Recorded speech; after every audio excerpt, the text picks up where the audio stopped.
Hey everybody, Ketwalski here, checking in with another one of our hashtag Star Trek Discovery Discussions videos. Today we're going to be talking a little bit about a report that came out from Parrot Analytics, which names Star Trek Discovery as the fourth most in-demand digital television show in the United States. Now, this is surprising news to most, including myself. So today we're going to talk a little bit about the report, how Parrot Analytics goes about gathering their information, and what this means for CBS All Access and the future of Star Trek Discovery. So let's get right into it.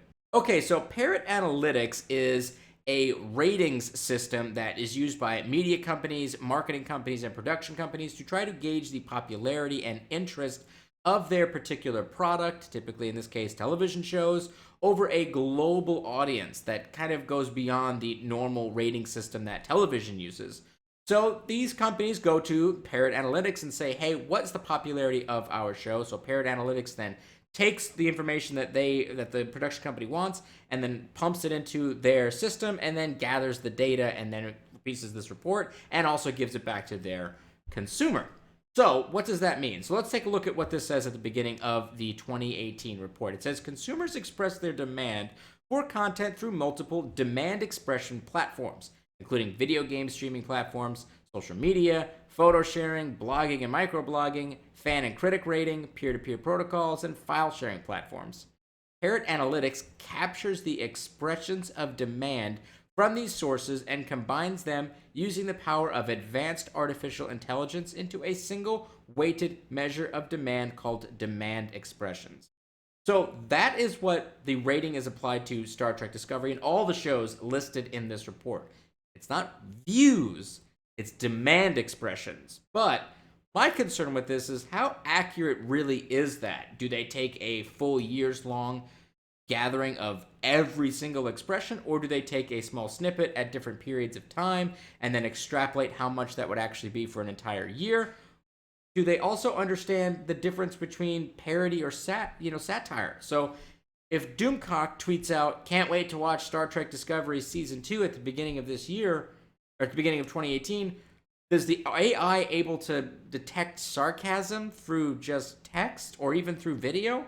I don't feel like it could. I feel like these numbers might be a bit skewed. Now, it doesn't necessarily mean that the numbers mean nothing, but I think it's important for anybody to look at this report, whether you're on the side of hating Discovery or loving Discovery, to understand exactly what this is just saying. It's saying that based off of most likely, and I don't know for sure, most likely different snapshots in time throughout the year, this was the demand expression that we saw for Star Trek Discovery, and this is where it puts it at for the United States, and this is where it puts it out in these other different countries.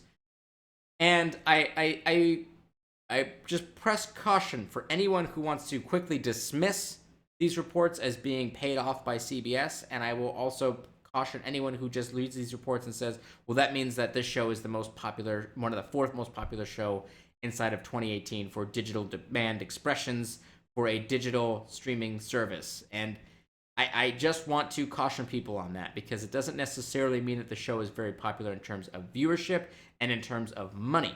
It just means that people are talking about it in a demand expressive way. And again, I don't know if that AI is capable of understanding sarcasm, which a lot of people like to do on the internet. So we'll get more into the breakdown of Star Trek Discovery's numbers here in a minute, but I want to talk a little bit more about CBS's All Access numbers based off of this report as well.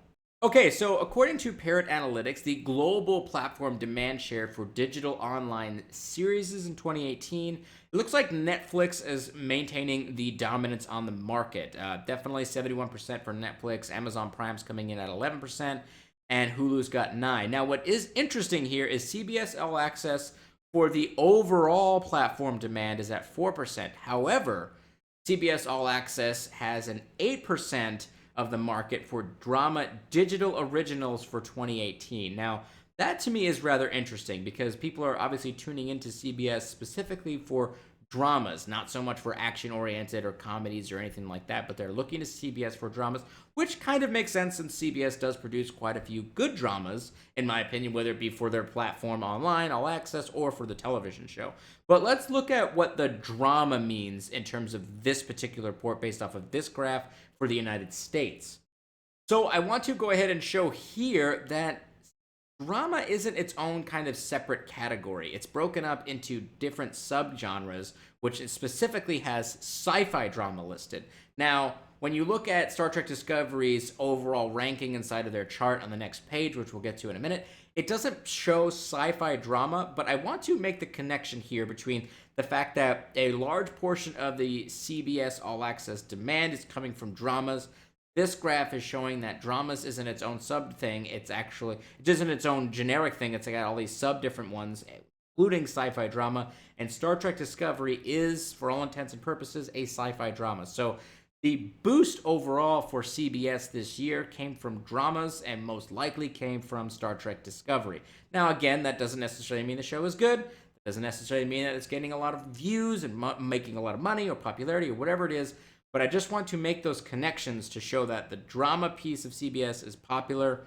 There is no general drama subcategory, but there is a sci-fi drama, which is Star Trek Discovery. I do want to go ahead and also say that while CBS and Parrot Analytics have engaged in a deal, this deal that is covered by a lot of different news outlets and a lot of the anti-Discovery YouTube channels and news outlets, doesn't seem any more suspect to me than any of the deals Parrot Analytics has with HBO or Warner Brothers or Viacom or NBC or any of the other media production companies that they have made partnerships with throughout the years. It doesn't seem any more suspect than that. And I just want to make that note because I feel like some people are going to throw up the comments down below and try to make that point of saying, well, they had this big deal back in 2018 and then suddenly CBS All Access is now growing. Right, CBS All Access has been growing. If you go back to the 2017 report, which is shown here, CBS All Access didn't even have its own bracket. It was lumped into the other bracket. But now, CBS All Access has grown to the point where it's actually able to be shown and actually showcased off on this graph. Now, does that mean that they wouldn't have broken it out if CBS and them had engaged in an agreement? I don't know. Very possible that they wouldn't have. The reason I bring that up is because you can see DC Universe on here, which has a 1% sliver all by itself, and they have an agreement with Warner Brothers. But again, that doesn't necessarily mean that these numbers are skewed or that they're trying to trick us into thinking a certain way. Number one being that the whole intent and purposes of this product is to provide accurate information into CBS and their other production companies that they're trying to give this information to. And number two is their reputation for integrity needs to still be very high because they don't have every digital media company connected back to them. So it is important to understand that they would want to maintain integrity on their numbers, at least for the foreseeable future. Maybe after this company grows into this behemoth that perhaps it could become something a little bit more sketch in terms of their integrity. But I do believe as of now that these numbers are as accurate as they believe them to be through their artificial intelligence system.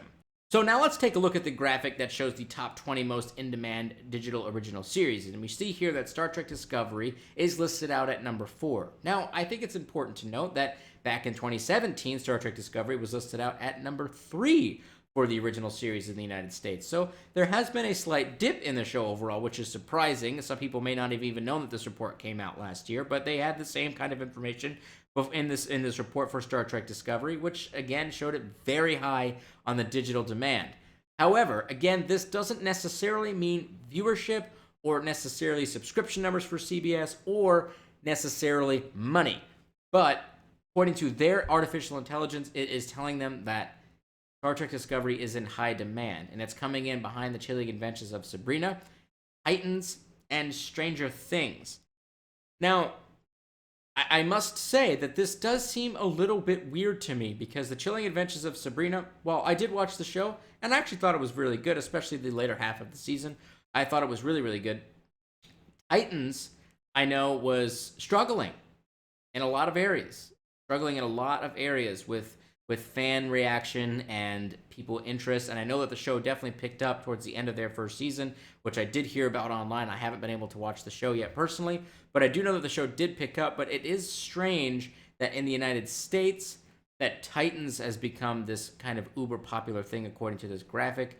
And then Stranger Things, which Stranger Things is really popular, but I would argue that it has waned in some popularity, especially after their last season.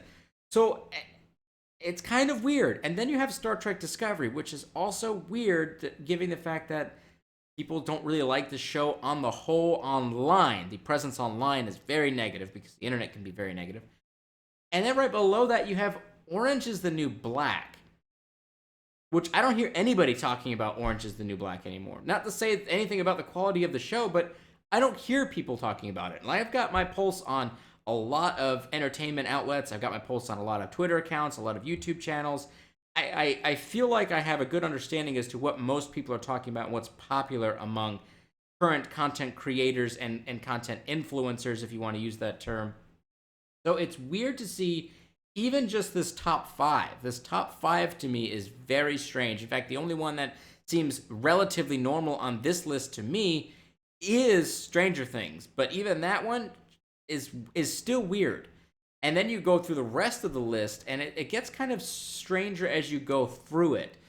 So I do feel like overall we do need to understand more about the Parrot Analytics' AI and how they gather their information. I know that they do have white pages that you can request that goes through all of the different trends that they look at throughout the year. I haven't read through that particular report, so this one, just based off of this, seems like really good news for Star Trek Discovery, but it is cautiously good because I'm not really sure how they're going about it right now. And I don't know if we'll ever really understand because obviously they're not going to want to release exactly how their artificial intelligence works because, you know, that's proprietary to their business model. But it's definitely a little worrisome overall. However, regardless of whether or not you agree with this top 20 list or not, it is important to note that Star Trek Discovery, based off of their entire report, topped out the markets in Canada and in Germany, as in that was the most popular in-demand original series for those countries and those geographical regions, which to me seems nuts. You know, that seems nuts to me, but I'm not in those countries and I don't hang out with people from Germany or from Canada. So perhaps I know everyone's hanging around at the German Starbucks and everyone's just talking about how great Michael Burnham is. I don't really know. And I would be curious to hear what you guys and gals who live in these areas or maybe visited them frequently, what is the impression of these shows from your geographical location? Maybe I'm having too much goggle on for what I consume from the American internet side, and I'm curious to hear what the international kind of impression of these shows are, because based off of this, US also loves it very much, but other countries love it way more. They love Star Trek Discovery way, way, way more. So it is quite interesting to see that kind of dynamic unfold through this report. Anyways, guys and gals, that's going to go ahead and wrap up my video today. I did want to talk a little bit about this because I've heard both negative and two positive things about this, and I wanted to share my insights on what I thought that this report really meant, which was, I think the show is more popular than some people would let you to believe, but I don't think it's as uber popular as coming in as number 4 kind of implies. I also do not think that Parrot Analytics is just a shill for these other companies. However, I do think it's fair to say that they do focus a little bit more on the products that their consumers and customers are actually paying for them to report on, just to show that, last year CBS All Access didn't have a breakdown, neither the DCEU, but this year, now that they have a deal with CBS and Warner Brothers, suddenly those things are listed on the pie charts. So I think it's fair to acknowledge that there's a little bit of attention to their customers and that, what they're requesting, but I don't think that necessarily skews their numbers overall. So anyways, guys and gals, that's my thoughts on this. Please throw what your feelings are regarding all of this down below, and I will see all of you guys and gals next time. Live long and prosper, my Trekkies.